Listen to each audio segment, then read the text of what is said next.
जरा ये खबर देखिए, भारतीय सेना की एक बहुत बड़ी कामयाबी, आकाश प्राइम डिफेंस सिस्टम का कामयाब परीक्षण। लद्दाख में 15,000 फीट पर सफल परीक्षण हुआ। सेना और डीआरडीओ ने मिलकर किया कामयाब परीक्षण, आकाश और आकाश प्राइम। इसको राजनाथ सिंह, देश के रक्षा मंत्री, ने खुद ट्वीट करते हुए कहा कि ये बहुत बड़ी कामयाबी। आकाश की गूंज आप ऑपरेशन सिंदूर के बाद चारों तरफ देख रहे हैं, चारों तरफ सुन रहे हैं, और उसके बाद आकाश प्राइम।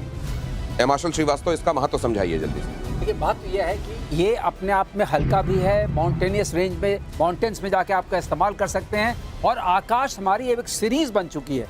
बहुत बड़ा महत्व यह है कि अब हमें थोड़े थोड़े इंक्रीमेंट्स हम खुद कर सकते हैं, अपने आप कर सकते हैं, और ऐसी धमक लगा सकते हैं कि हर तरफ से वार कर सकें दुश्मन के ऊपर। चाहे वो हवा में वार करना हो, चाहे इंटरसेप्ट करना हो, किसी टाइप का इंटरसेप्शन हो, कर सकते हैं। उसमें टेरेन बहुत महत्वपूर्ण होती है।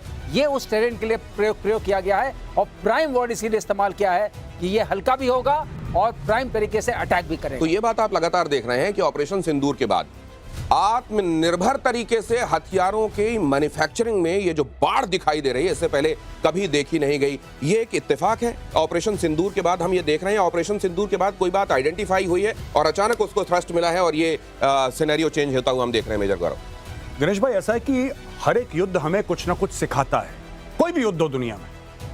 आज की तारीख में रूस और यूक्रेन के युद्ध ने हमें क्या सिखाया, और आर्म्ड फोर्सेस जो भारत की हैं, उन्होंने कौन सा सबक लिया रूस और यूक्रेन के युद्ध। सबसे बड़ी बात सप्लाई चेन। कुछ लोग बात ड्रोन्स की करते हैं, कुछ आर्मर्ड की बात करते हैं, कोई आर्टिलरी की बात करते हैं, रॉकेट्स, ड्रोन्स, बैलिस्टिक मिसाइल्स। लेकिन जो सबसे बड़ा सबक सीखा है आर्मी, नेवी और एयरफोर्स ने, वो ये सीखा है कि युद्ध वही जीतता है सप्लाई चेन जिसके कंट्रोल में हो।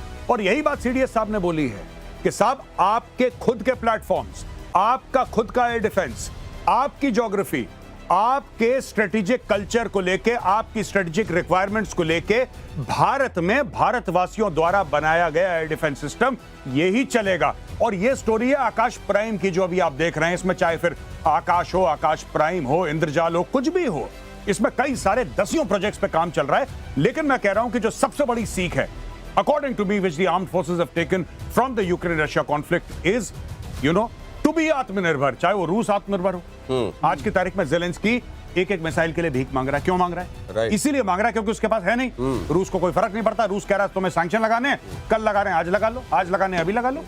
रूस इज नॉट अफ्रेड, क्योंकि रूस का एवरीथिंग, और आपने आप कभी भी देख लीजिएगा, चाहे वेपन हो, चाहे एमुनिशन हो, चाहे फ्यूल हो, चाहे गन्स हो, चाहे लॉजिस्टिक्स हो, अगर आप इसको कंट्रोल करते हैं तो आपके जीतने के चांसेस बहुत बढ़ जाते हैं। और ये जो बात कही गई, सीडीएस जब ये बात कह रहे हैं कि हमको अपनी रणनीतिक आवश्यकताओं को देखते हुए, अपने भौगोलिक क्षेत्र को देखते हुए अपने हथियारों को विकसित करना पड़ेगा, तो क्या ये कमोडोर बहल, ये क्या दूसरों के हथियार दूसरों की जरूरत के हिसाब से बनाए जाते हैं? उसके हिसाब से क्या कंट्री टू कंट्री ये अलग होगा कि किसके हथियार कैसे होंगे? देखिए, भारत के अंदर हर टाइप की टेरेन है। आप देखिए, माउंटेनस टेरेन के बाद पंजाब की प्लेन्स है, और डेजर्ट्स भी हैं, और साथ में समुद्र कितना बड़ा है, 7,513 किलोमीटर लंबी तो हमारी कोस्ट लाइन है। यानी कि हमारे जो वेपन सिस्टम्स बनेंगे, हमारे देश की ज्योग्राफी के साथ बनेंगे, हमारे देश के साथ जो देश है उनको देखते हुए बनेंगे, उनके पास क्या वेपन सिस्टम्स है, हमें किससे उनको डिफेंड करना है, ये सब देख के बनेंगे। तभी तो ये आकाश प्राइम को लिया गया,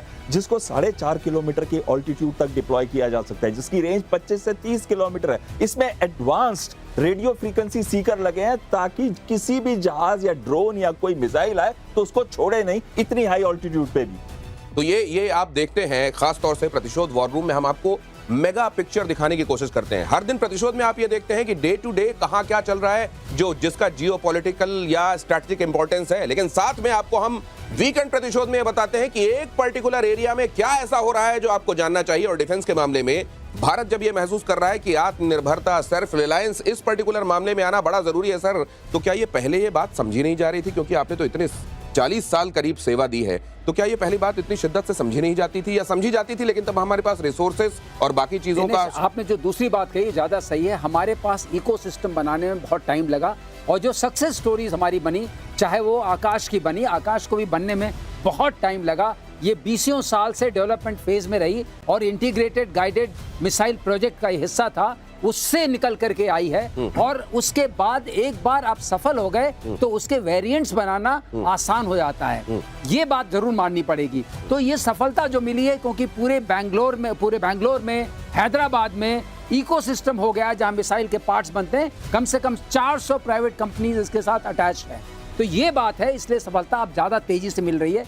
आपकी जो आरसीआई है, जिसको हम आरसीआई में जहां पहले एक वहां से 2 निकले हैं चीफ ऑफ डीआरडीओ, वहां पर आपके सीकर्स बनते हैं। ये आरसीआई क्या हुआ सर? आरसीआई है इमारत में एक रिसर्च सेंटर है। अच्छा। उसको रिसर्च सेंटर इमारत बोलते हैं। वहां पर रिसर्च होती है ऑन सीकर्स। वहां से आपके आरएफ सीकर्स वगैरह निकल के आते और हैं। सीकर जब आप कह रहे हैं तो मतलब वो हथियारों में लगी हुई आंखें आंखें हो गई जो बहुत जरूरी होती है देख के टारगेट को मारने के लिए। ठीक है। तो जो आपने एक सवाल पूछा, हम 3 चीजों में बहुत आगे हैं। रॉकेटरी में तो हम मोर और लेस सुपर पावर हैं, ये समझ लीजिए। इसीलिए किसी चीज को अगर फेंकना है दूर तक, उसमें हम माहिर हैं, चाहे मंगलयान हो चाहे कुछ भी हो।